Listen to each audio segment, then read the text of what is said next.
Alô, gente, eu sou o violeiro Chico Moreira e estou trazendo aqui para vocês, né, uma apresentação aqui do universo da viola brasileira, né, que a viola é um instrumento muito importante na história da música brasileira, embora, né, as coisas às vezes não corram assim, mas a gente tem que defender as coisas que a gente acredita, né?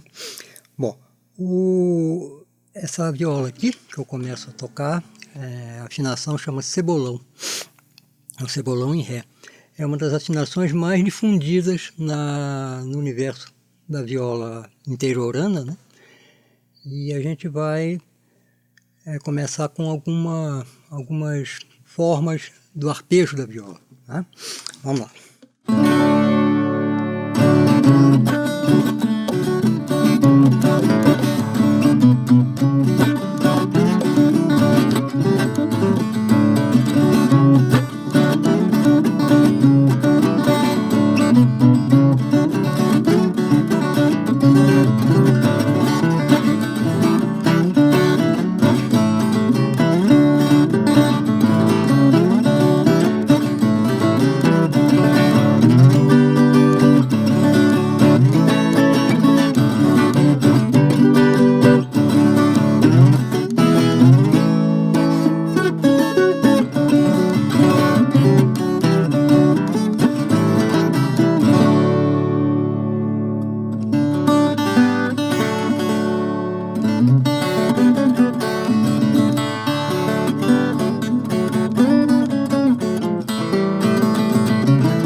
Bom, essa música que eu acabei de tocar, ela tem um final que ela tem uma explicação, né? É uma tentativa da gente reproduzir o canto do Gavião Pinhé, né, que é a faixa.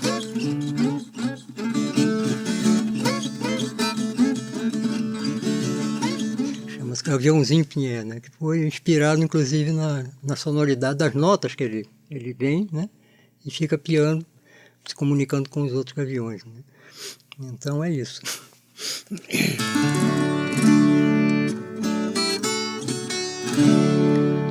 Bom, a outra é uma série de improvisações, de pequenas improvisações, né?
Bom, aí nós vamos agora apresentar uma outra viola.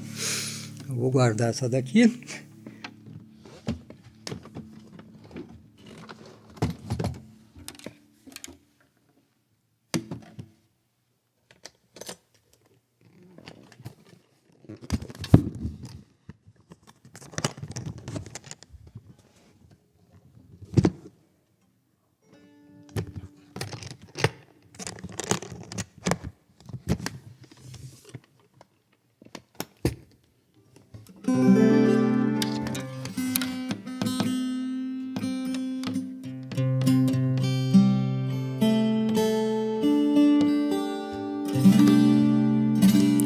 Bom, essa viola aqui tem uma história muito interessante, e é uma viola braguesa.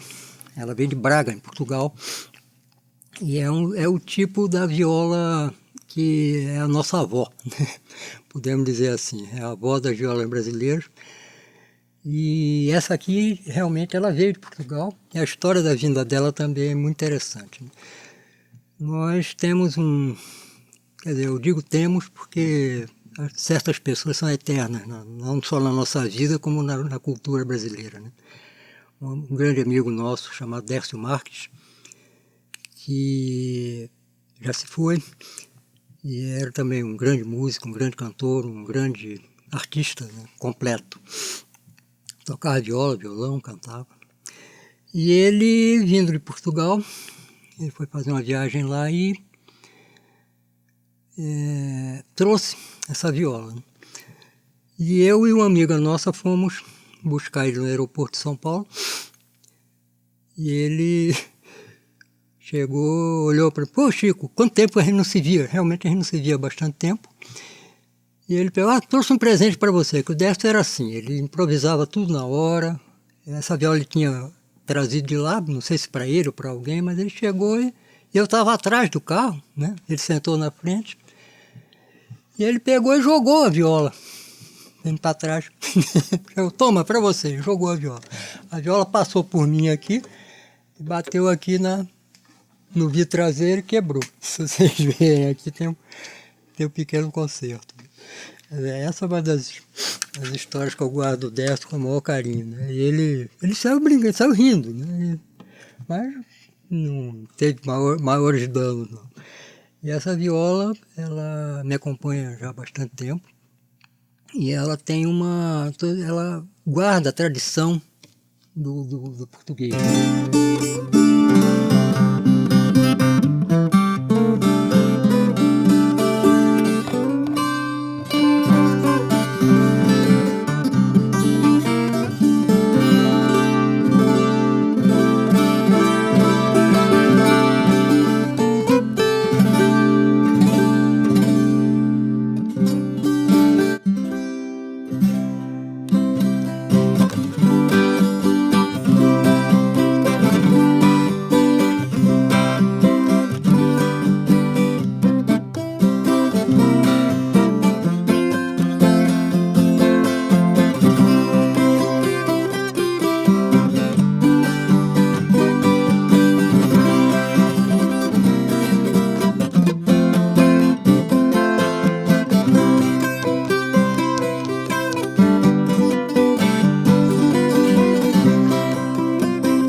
guitarra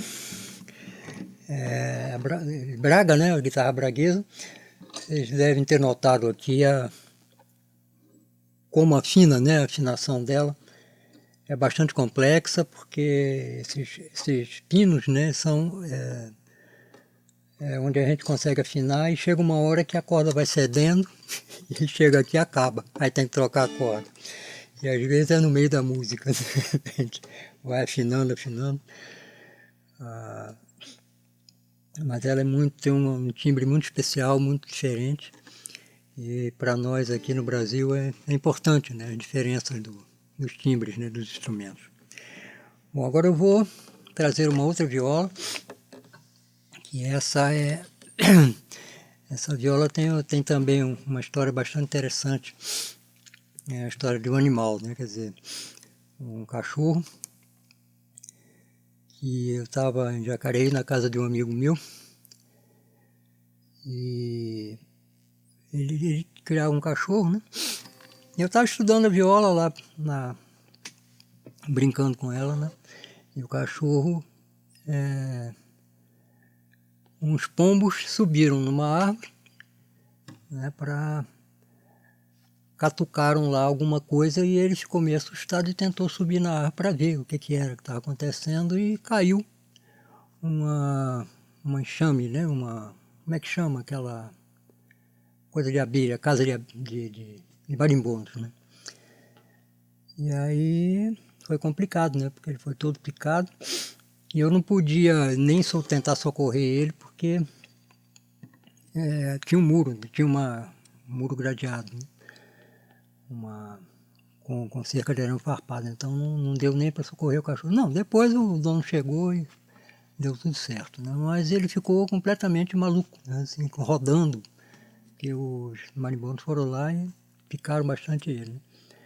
E eu, na hora, me veio uma frase, né, na viola, chamada Cachorro Doido, né, que eu chamei de Cachorro Doido. E essa música, a gente depois, bastante tempo depois, a gente escreveu num festival de viola que teve em São Paulo. E a gente ganhou esse festival com essa música. O cachorro para nós foi abençoado, né?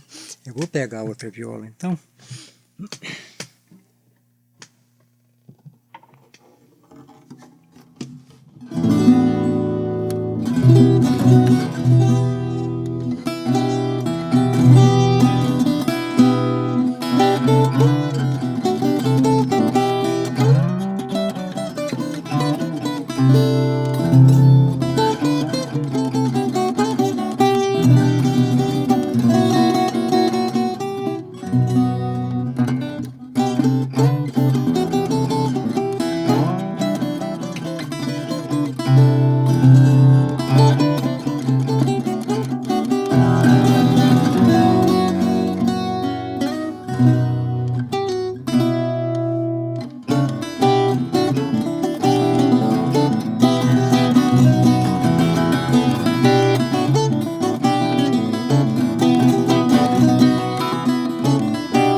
Bom,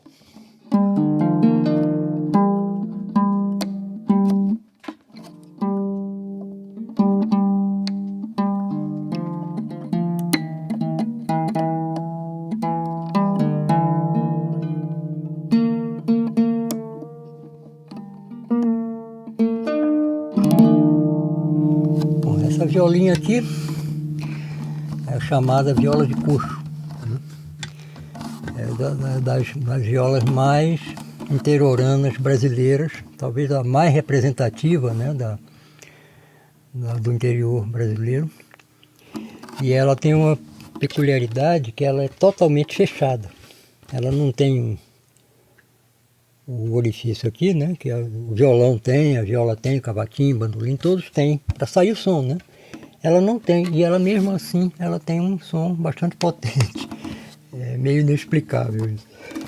E ela é toda feita muito artesanalmente, né? Até os trastes que normalmente no violão e na viola, nos instrumentos, né, são de metal, né? São pedaços de metal que são grudados. Né? E ela não, elas são barbantes amarrados aqui. São uma coisa bem artesanal mesmo, bem primitiva. E naquela, né, os primeiros que construíram essas violas não tinham nem, não digo nem conhecimento, mas não tinham acesso a trastes, né, ou mesmo arames, né, para fazer. Então ela é muito antiga. Essa viola é bem primitiva mesmo no interior brasileiro. E elas geralmente são 2 acordes, né?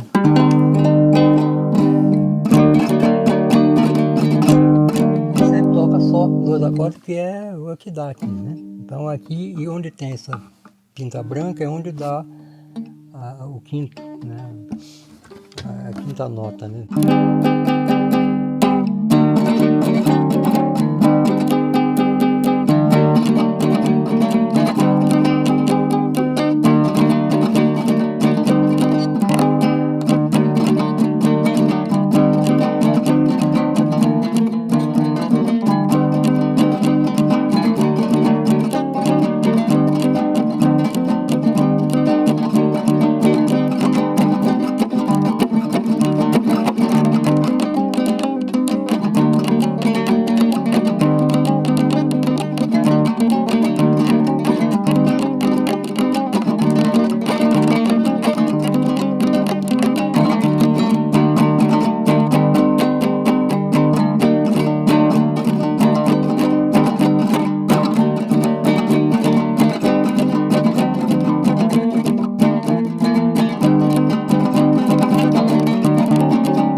E não é o que você toca, né, nas festividades, né, de folia de reis e tudo, com esse tipo de viola, nunca passa disso. São 2 acordes sempre, basicamente, porque não tem nem como construir os acordes aqui, né? Mas ela é muito, o pessoal que gosta muito, inclusive o timbre dela é único, né? A gente vê que é um timbre que em outra viola não tem, né? E é a cocheira mesmo, viola cocheira, viola de coxo, né? Aqui a belezinha.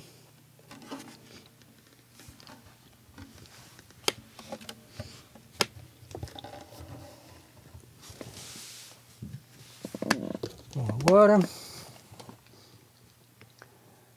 vamos a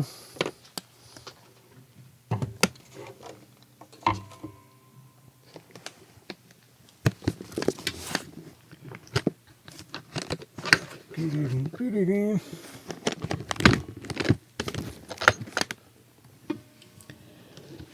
Essa viola aqui eu trouxe, mas ela está apenas para mostrar para vocês, né? É uma viola importantíssima. Ela foi construída pelo mestre Minervino. Ela não está podendo ser tocada porque ela está totalmente...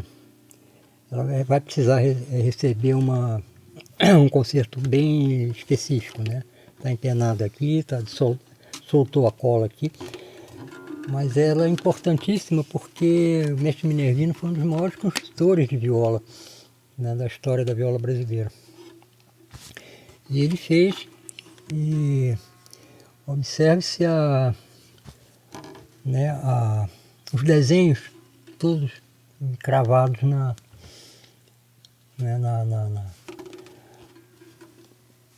no tampo, entende?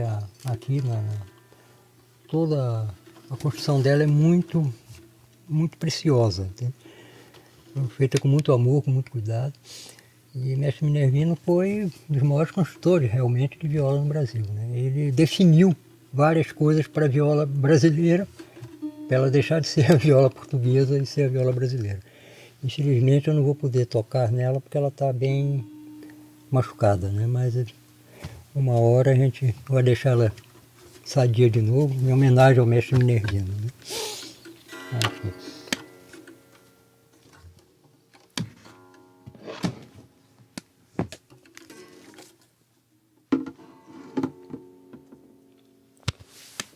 Bom.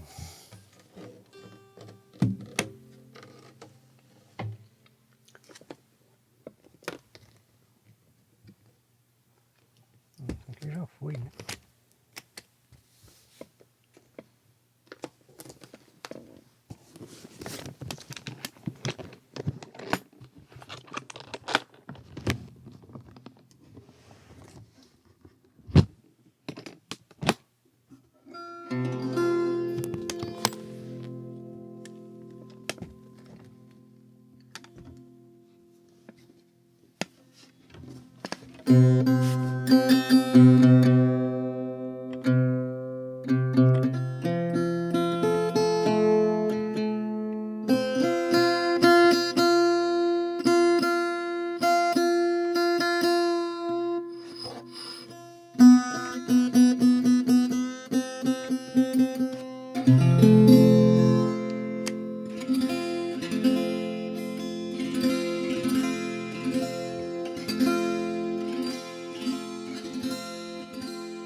Essa viola também, ela foi feita aqui na região, foi feita em Porto Alegre, na região aqui do sul de Minas, por um grande artesão lá de Porto Alegre. E ele, quer dizer, é uma viola afinada também no cebolão, né, na afinação cebolão. Quer dizer, ela é prevista para ser em cebolão em mi, né, que é um pouco mais aguda, né, que serve geralmente para a gente tocar coisas mais com alguém que cante, né, dependendo da tonalidade. O cebolão em mi ele é mais, ajuda, né, a gente poder variar a tonalidade, né.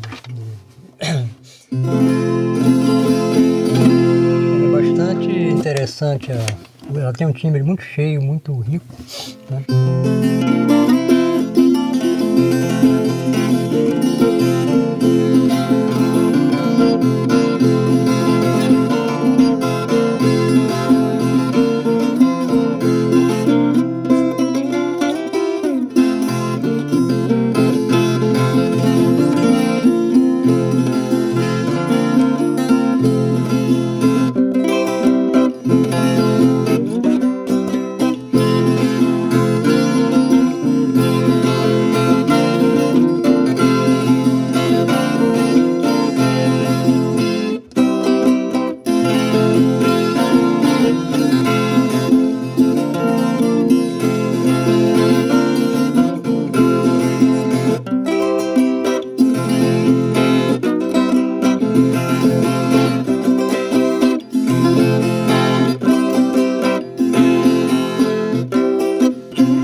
É sempre importante frisar, né, a diversidade de timbres da viola, né? Quer dizer, já deu para se perceber aqui, né, a quantidade de...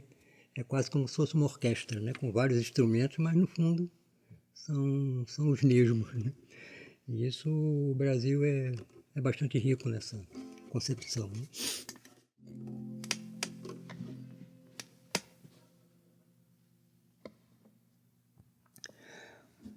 Bom, agora a gente tem mais uma brasilidade, né, aqui na nossa brincadeira. O violão brasileiro, né? O violão, ele, embora tenha a origem espanhola, né? Ele, praticamente, o desenvolvimento não só estrutural, da estrutura de construção dele, mas também da técnica, né, de execução do violão, basicamente veio da Espanha. Mas no Brasil ele brasileirou-se, né?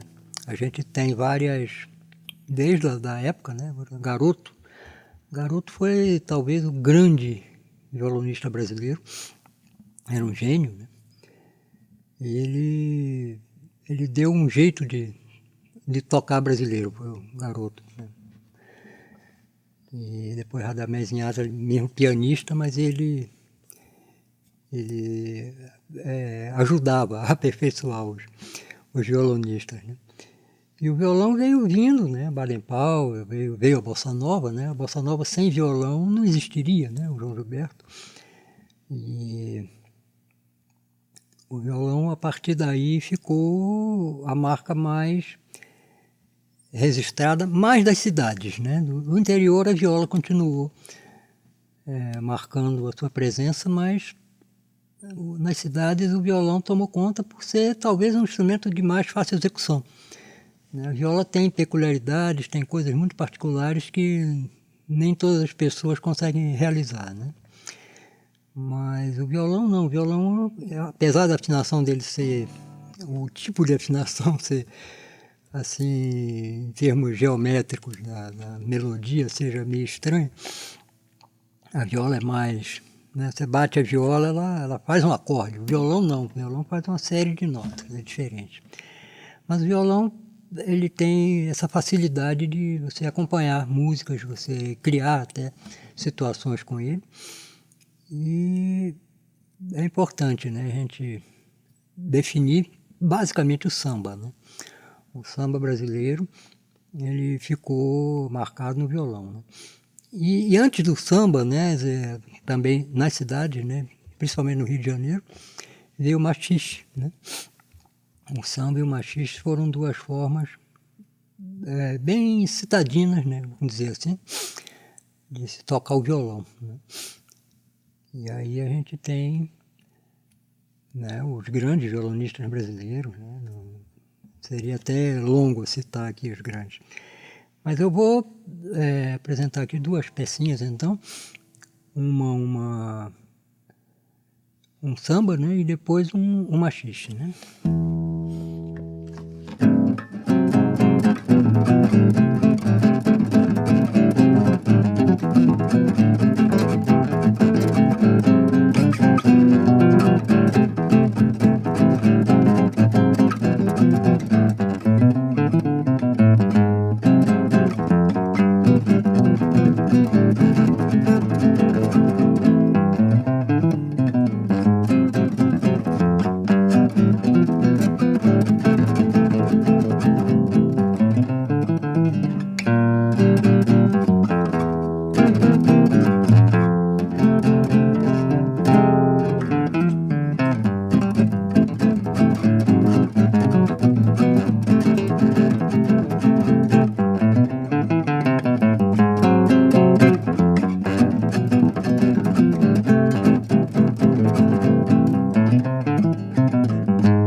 Aí o machixe,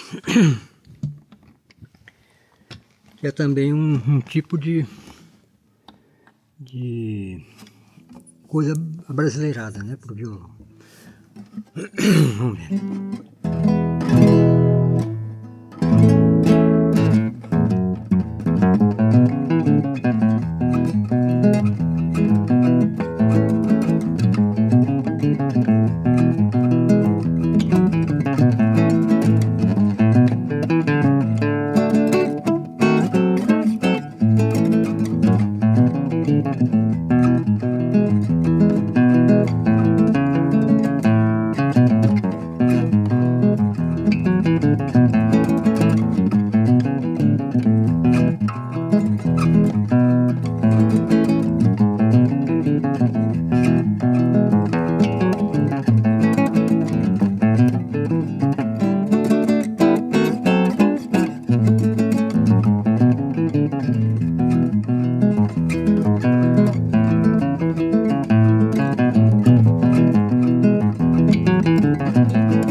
Bom, então nós temos,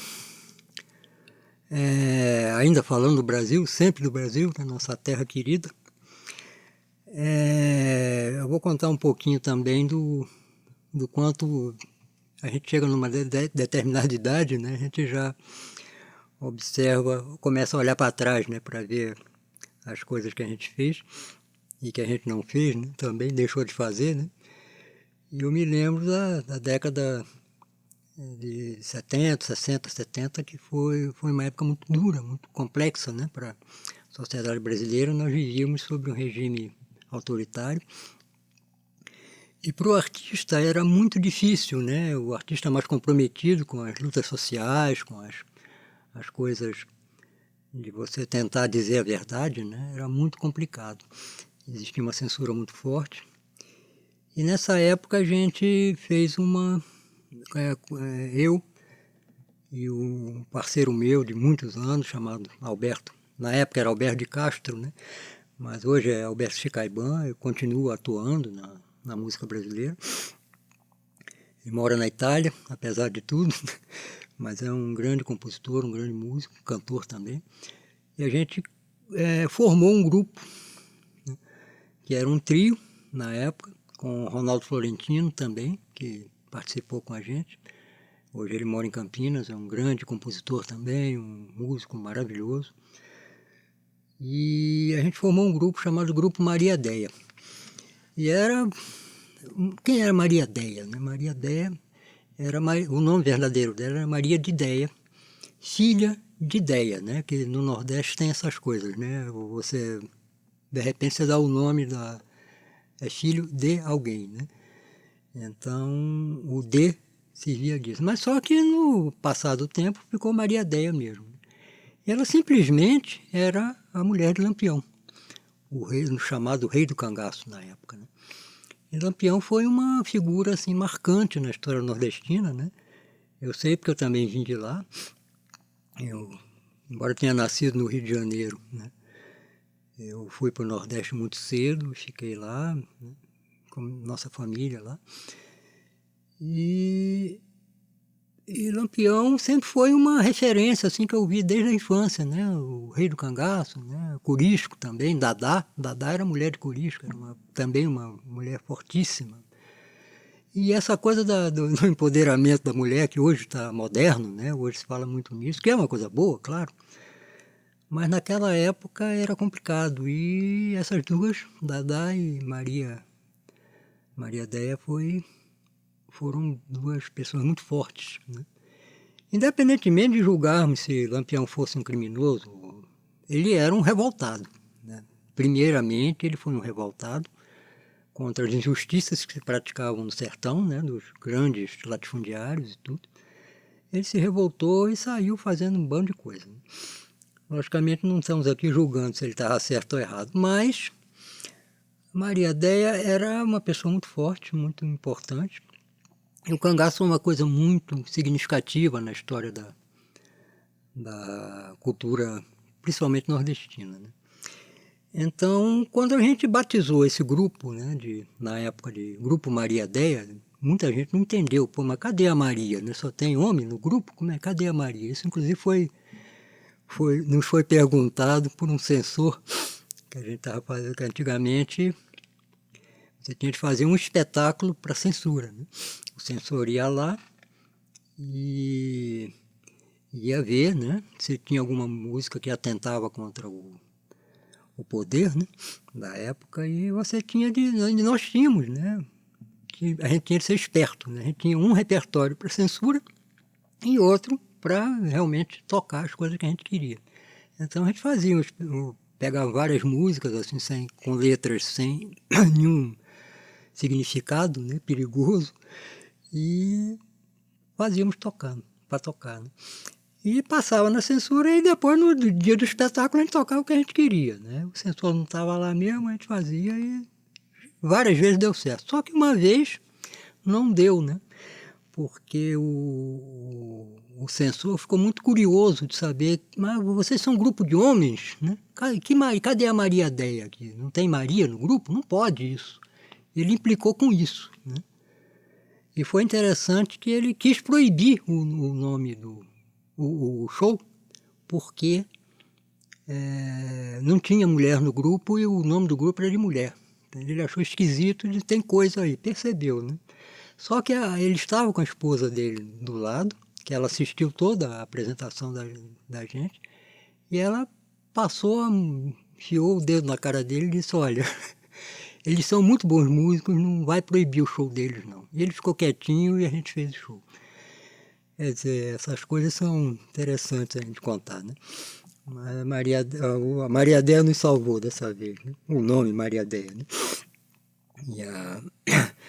Mas a existência dela para nós foi muito importante, né? E o grupo ficou sendo Maria Déia, até que na década de 80, né, com a crise que teve em 80, né, a crise fonográfica, né, existia todo um interesse da indústria fonográfica em fazer, né, outro tipo de coisa, né? Então a música de raiz, a música mais trabalhada, né, ficou sem espaço para trabalhar e a gente resolveu parar porque a gente fez um disco, né?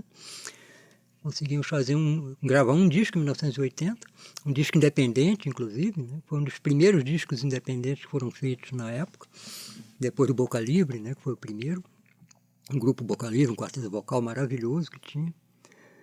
E a gente fez esse grupo e chegou uma hora que não tinha realmente mais espaço. Nós gravamos o disco, registramos e resolvemos parar, né, para ver o que é que dava, né? Foi uma época muito difícil mesmo.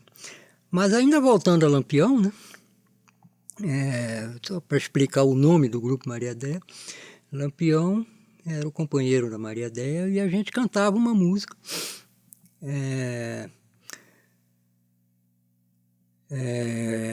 que foi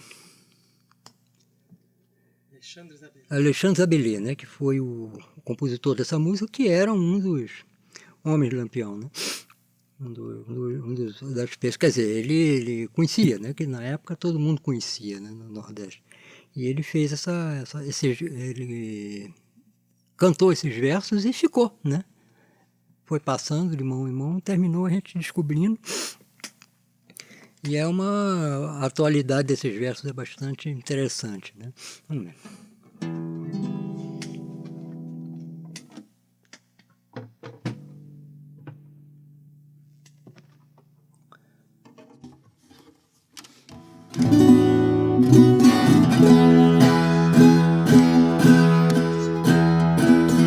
Para ver paz no sertão e a gente poder viver,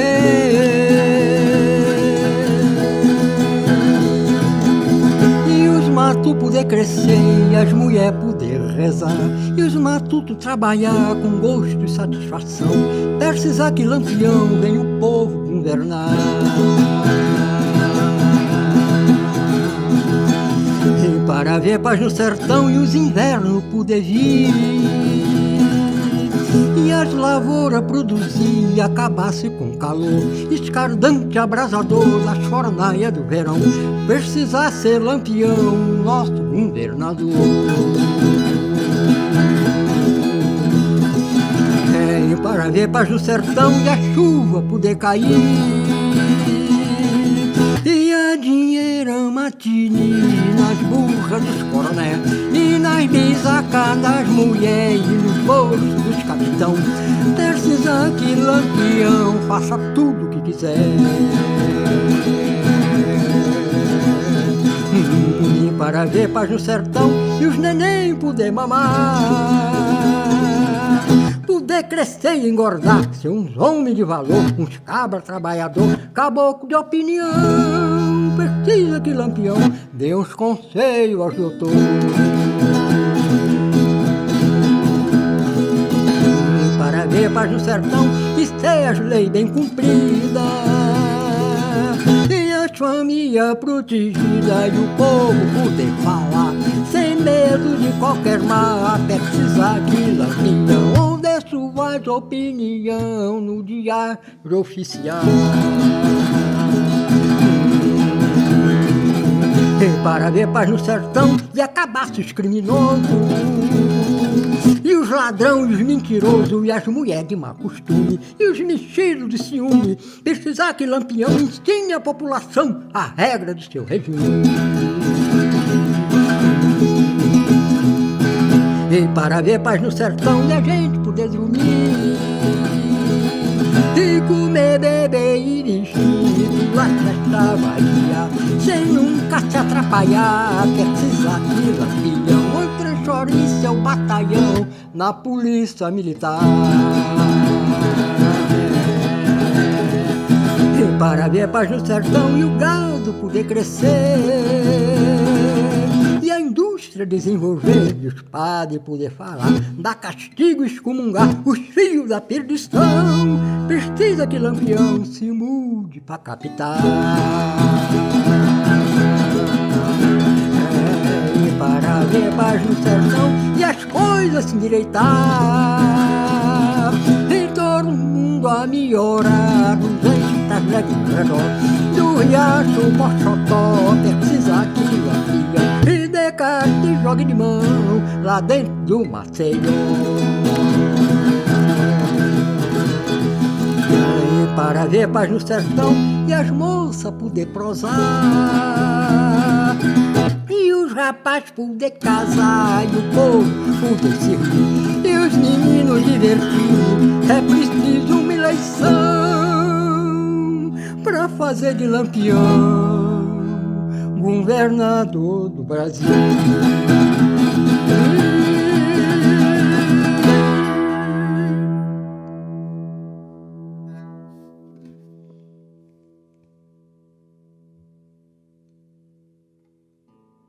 Estamos chegando ao final.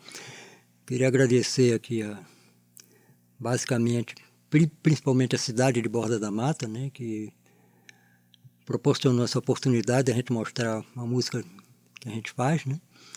Aqui é o estúdio também do Bordão da Mata, o estúdio, e a gente gravou, né, essa brincadeira aqui com as violas, né?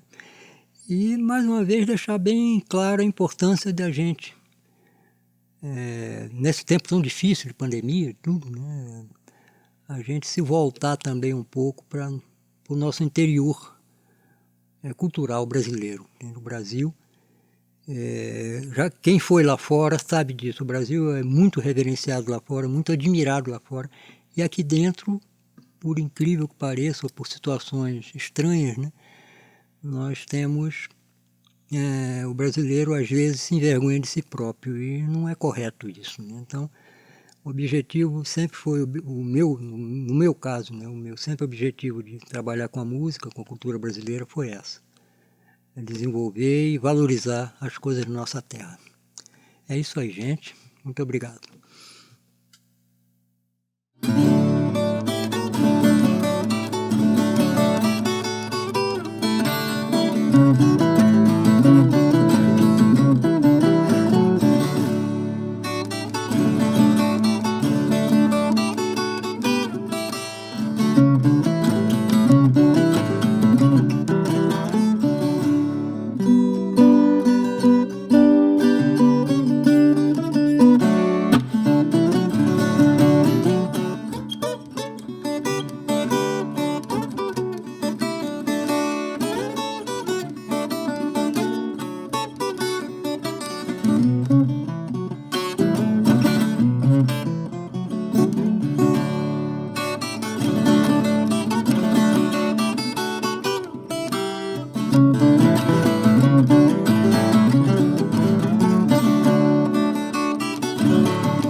Música